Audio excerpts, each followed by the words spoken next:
I can fly!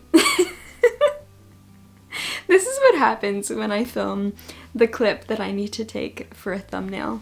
It turns into nonsense. Book wings. Oh, nonsense. Hello everyone and welcome back. I'm so glad that you're here. I want to talk to you guys about books that are underrated, especially classics that are underrated. As a huge fan and lover of classic literature, I have talked so much about so many well-beloved classics, loved by many, talked about by many.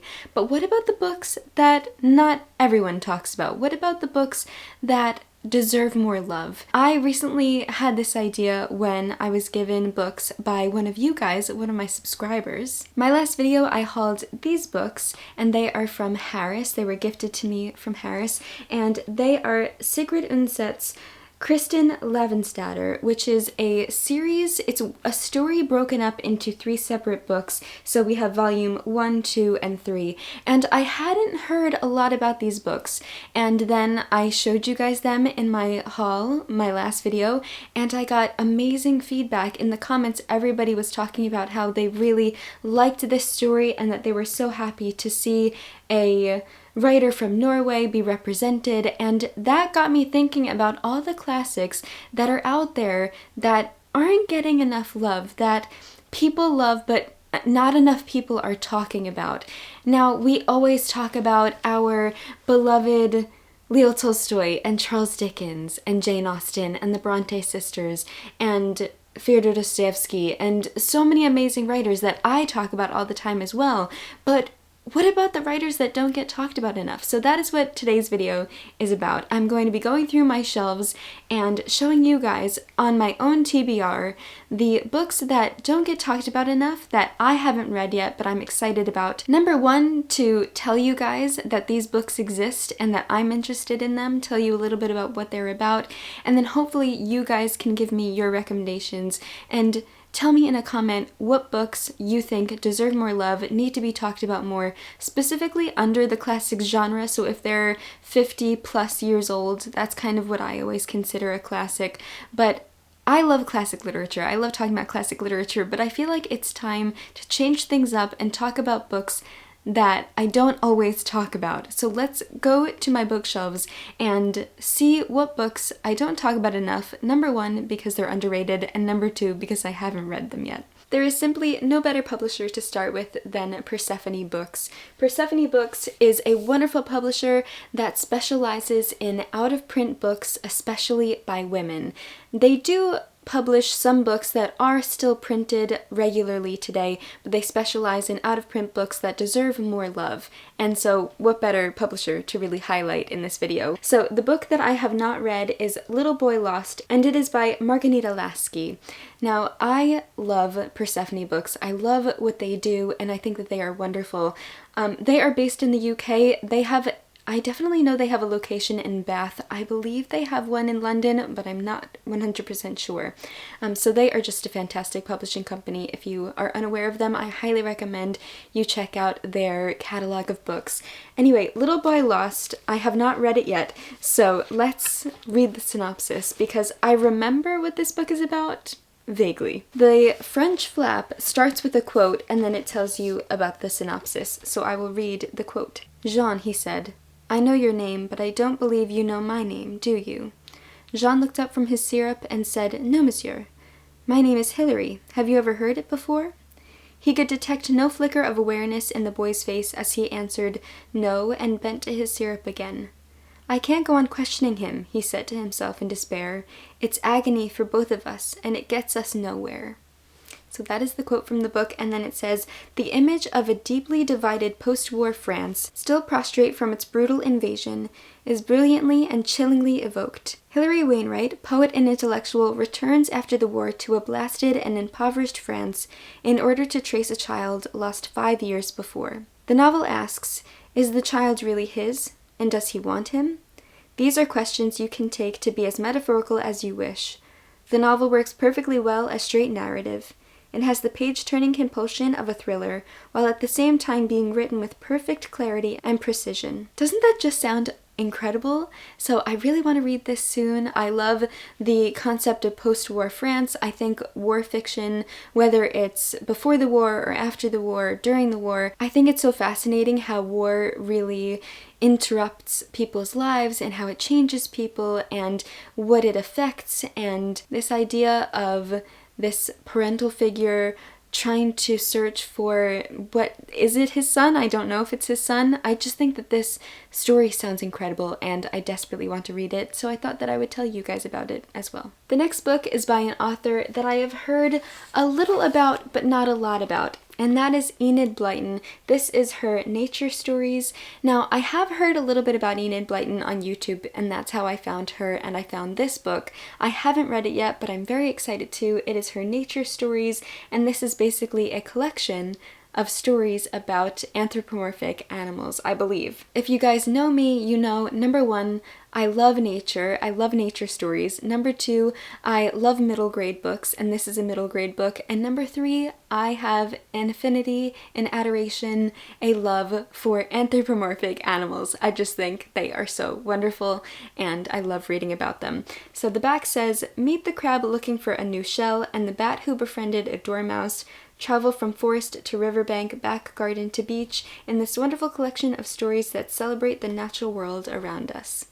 Which I just think sounds absolutely wonderful. So I have heard some wonderful things about Enid Blyton, but I don't think, as an American child, I never was introduced to her books, and I didn't hear a lot about her. So that is why she is underrated for me, is because I just never knew about her as a child, and I only discovered her recently. So if you have grown up and love Enid Blyton, I would love to know what your favorite one of her books is, or which one of her stories you think that I should read, besides nature stories, because this is the only one that I have on my shelves, and I'm very excited to read it because I of course love nature stories. I think that she does deserve a little bit more love, maybe from her American friends like me. On the theme of nature, the next book that I want to talk about is in my nature section, and that is right here. And that book is The Peregrine by J.A. Baker, and this is introduced by one of my favorite nature writers, Robert Macfarlane.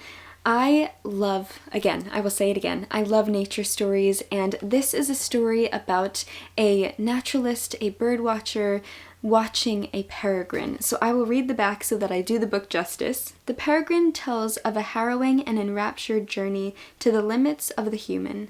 From fall to spring, J.A. Baker set out to track the daily comings and goings of a pair of peregrine falcons across the flat fenlands of eastern England. He followed the birds obsessively, observing them in the air and on the ground, in pursuit of their prey, making a kill, eating, and at rest. Activities he describes with an extraordinary fusion of precision and poetry. And as he continued his mysterious private quest, his sense of human self slowly dissolved, to be replaced with the alien and implacable consciousness of a hawk. It is this extraordinary metamorphosis, magical and terrifying, that these beautiful written pages record. Now, that just sounds, again, amazing. I will say it a million times, I love nature writing. I think that this idea of a human becoming less human by watching and observing nature is such a fascinating idea. And I also love the fact that it is introduced by Robert Macfarlane, because I will read anything that Robert Macfarlane writes. I have one of his books here, another one here, another one here. I just think he's amazing. I also did read the book Vesper Flights as well as Hawk, which are by Helen Macdonald. Another book that I got because of Robert Macfarlane is Waterlog by Roger Deacon, but I haven't read that one yet, but that's not a classic. This one is a classic. This is also published by New York Review Books, which is such a wonderful publisher. Again, I've had this on my shelves for way too long, so hopefully filming this video makes me more accountable and makes me want to read it sooner, and will make me read it sooner. Now we are moving lower onto my bookshelves because the next book is right here, and that is The Morning Gift, written by Eva Ibbotson. I first picked up this book, or purchased this book, because I heard Lucy from her YouTube channel, Lucy the Reader, talking about this book, I want to say maybe 2 years ago. I heard Lucy talk about this book and I really liked the way that she described it, and I thought that the story itself sounded really interesting, so I purchased it and then I proceeded not to read it. So let's talk about what it's about, because then maybe it will remind me of its existence and I will read it soon. So the back says, Ruth's world is turned upside down when the Nazi invade Vienna and her parents flee to London, leaving her behind. She needs to escape, and fast. So when a family friend offers a marriage of convenience as a route out of the country, she grabs the opportunity. But Ruth's feelings for studious Quinn take her by surprise, and setting him free once she arrives in England is not as easy as she thought. I love when books have greater themes that then have a romance inside of the greater theme. So a little romance to spice things up, because I don't read very many books, like I said, that have huge romance plots in it, or at least, like, I don't know, to me this book feels like a romance, like a romance book, and I don't read that many, but maybe, I don't know, maybe it's more than that. There's also nothing wrong with just strictly romance books. I just don't read very many of them. Anyway, let's move on to another book. The next book is here, and I have heard some things about it, but I haven't heard much about it, so I want to talk about it today, and that is The Leopard by Giuseppe Tomasi di Lampedusa, and this is an Italian classic. This is the beautiful Everyman's Library hardback editions. I love these so much. Also, apologies if I mispronounced his name. I am Italian, so I hope I'm pronouncing it correctly, but we will see. This was also gifted to me by a viewer and friend, Zero, so thank you so much. I'm sorry I have not read this book yet, oh my goodness. So the flap says, set in Sicily in the 1860s, which also, part of my family is from Sicily, which I think is interesting. I really want to read more Italian literature. I have said that for like 2 years now, and I have not read more Italian literature. I think I need to just dedicate maybe a month to different Italian books. I feel like that would be really fun. Anyway, during the tumult of Italian unification, The Leopard tells the spellbinding story of a decadent, fading aristocracy threatened by the approaching forces of revolution and democracy. Its author, Giuseppe Tomasi di Lampedusa, who was the last in a line of Sicilian princes, wrote the novel in the 1950s, inspired by the decline of his own family. That just sounds incredible. It's giving me War and Peace vibes, which it might be nothing like War and Peace. I don't know. I'm just feeling that way about it. But yes, so I want to read more Italian literature. I haven't heard a ton about this book. I do know that it is an Italian classic, but I feel like not enough people talk about it, and maybe not everyone might know about it. Oh, another one is here. Okay, this was also gifted to me by a subscriber named Kurt. So Kurt, thank you so much again. This is Blindness by Jose Saramago, and I hauled this in a past video, in a past book haul, and you guys all went crazy in the comments telling me how much you loved this book, and I had never heard of it before, and all of your amazing comments makes me want to read it so badly. So it is a goal for 2023 for me to read this book at some point. I don't know when, but I want it to happen. I don't want to know too much about this book. I believe is it a dystopian? I'm going to read maybe the first line of the synopsis. Okay. A city is hit by an epidemic of white blindness which spares no one. Okay, that's all I want to know. I want to go into this book and be completely surprised, but you guys have talked nonstop about this in my comments when I hauled it, so I really want to read it very soon. The next book is over here because it is on my desk. It is one of my Penguin classics. My desk is kind of a mess right now because I just had 3 pretty big restocks on my Etsy shop. My most recent one was my author portraits, so I have been just wrapping up those for the past few days, just constantly. So my desk is kind of a mess. Don't mind that. But I will grab the book right now. First, I have to find it in this mess of a stack.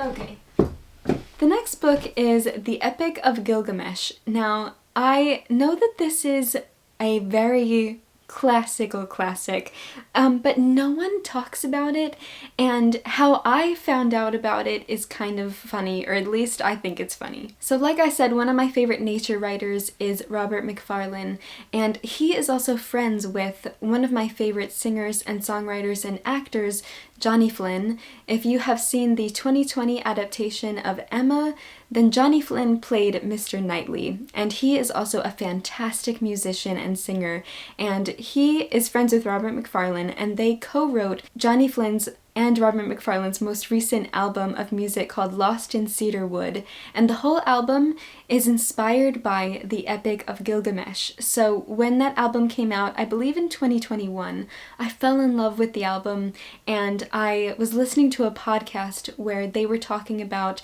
the writing of the album. I think the podcast was called Folk on Foot. The podcast is all about folk music.